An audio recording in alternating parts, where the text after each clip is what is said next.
Tubig sa Tran River, bigla-biglang rumaragasa kaya pinaghandaan ng posibleng pagbaha.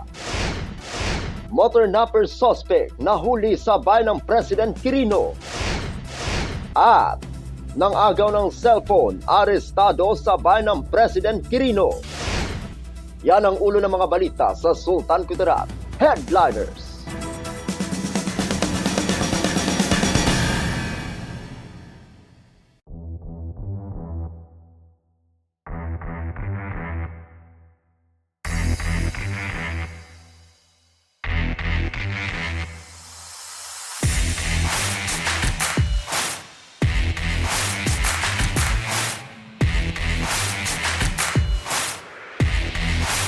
Maaari nang magbayad ng inyong electric bill sa aming collection partners tulad ng GCash, PayMaya, Palawan Pawnshop o True Money. Tumatanggap na rin ang bayad ng mga sumusunod na bangko, RCBC, BDO at Security Bank. Kung pumunta lamang sa opisyal na Sokelco Facebook page o maaring tumawag sa Sokelco hotline numbers 0927-856-9704 para sa Globe at 0918-380-8013 para sa Smart. Maraming salamat, kabidang MCOs.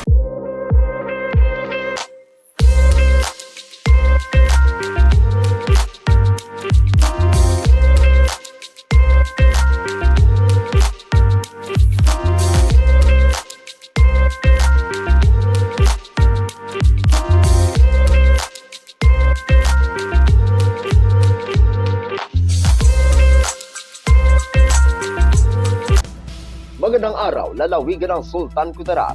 Narito na ang mga pangunahing balita sa Sultan Kudarat Headliners ngayong Hulyo 18, taon 2024. Tubig sa Tran River, bigla-biglang rumaragasa kaya pinaghandaan ang posibleng pagbaha. Narito ang ulat. Rumagasa na naman ang tubig ilog sa Tran River matapos muling umulan ng malakas simula pa kagabi hanggang kaninang umaga na ayon sa Pag-asa. Epekto yan ng hanging habagat at ng low pressure area. Ayon kay punong barangay Nolasco Ado, sinabi niyang patuloy pa rin ang pagtaas ng tubig baha sa ilog. Malakas rin ang agos ng tubig at marami na rin nagsilikas sa mga naninirahan dahil sa mabilis na pagtaas ng tubig.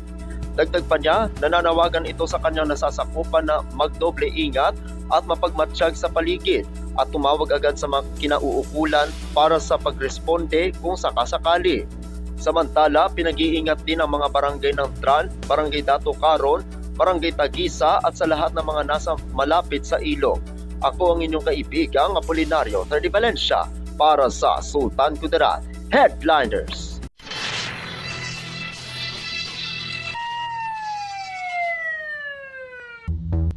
Motor napper suspect huli sa bayan ng President Quirino. Narito ang ulat.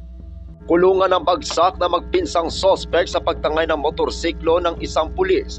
Ika-4:38 minuto kaninang hapon, araw ng Huwebes, ika-18 ng Hulyo taong kasalukuyan sa Purukluyan, Barangay Kalanawi 2, bayan ng President Quirino, lalawigan ng Sultan Kudarat. Sa ulat, kinilala ang nahuling mga sospek na sina Rahibin Dimala Kasim, 35 taong gulang, may asawa at naninirahan sa bayan ng Buluan, lalawigan ng Maguindanao del Sur, at Dindin Kasim Kadalim, 36 na taong gulang, walang trabaho at naninirahan sa bayan ng Paglas, lalawigan ng Maguindanao del Sur. Sa pahayag ni Police Major Jomari Cua, ang Acting Chief of Police ng President Quirino Municipal Police Station, isang tawag ang kanilang natanggap tungkol sa nangyaring pagtangay ng motorsiklo ng isang pulis. Ayon kay Police Major Cua, tinutukan ng isa sa mga sospek ng baril ang biktima at sa pilitang kinuha ang motorsiklo nito na Honda Click na may temporary plate number na agad umalis patungo sa direksyon ng lungsod ng Tacorong.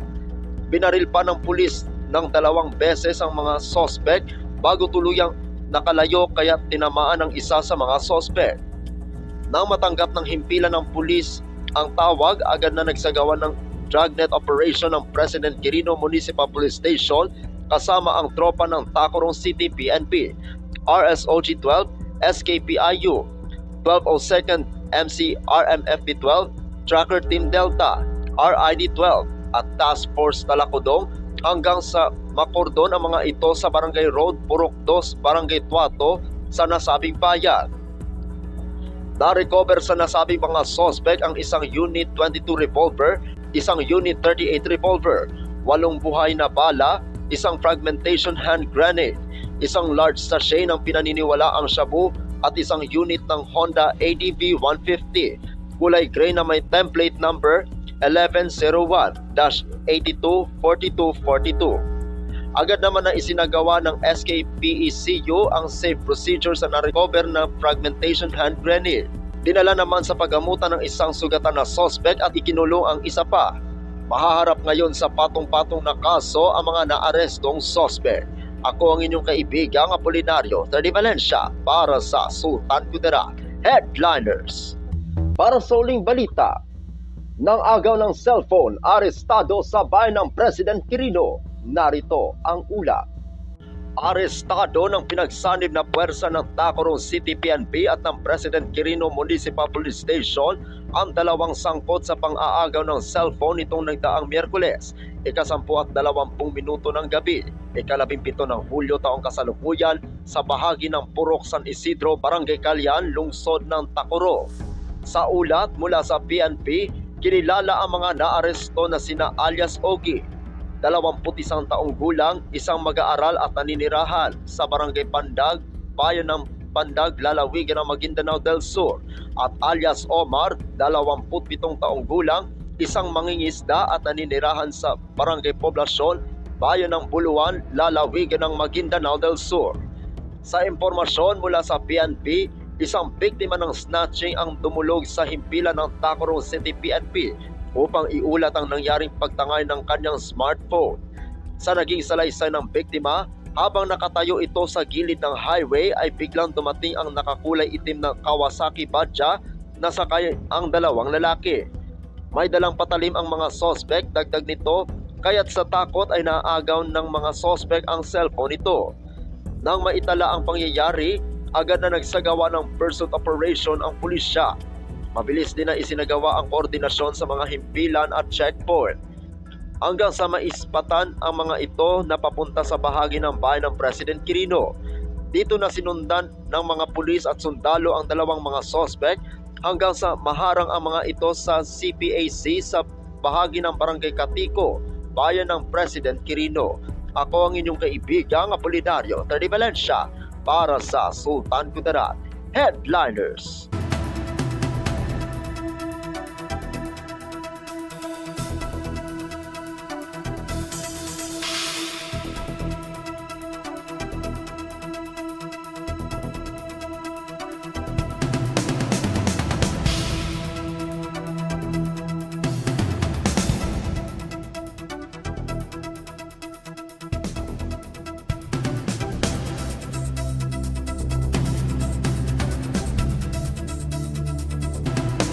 At yan ang kabuuan mga balita sa araw nito. Mga balitang kailangan ninyong malaman. Balitang walang kinakampihan. Balitang totoo. Balitang may dalang aral at inspirasyon. Ito ang Sultan Kudarat Headliners. Hanggang bukas, maraming salamat at magandang araw, kaibigan.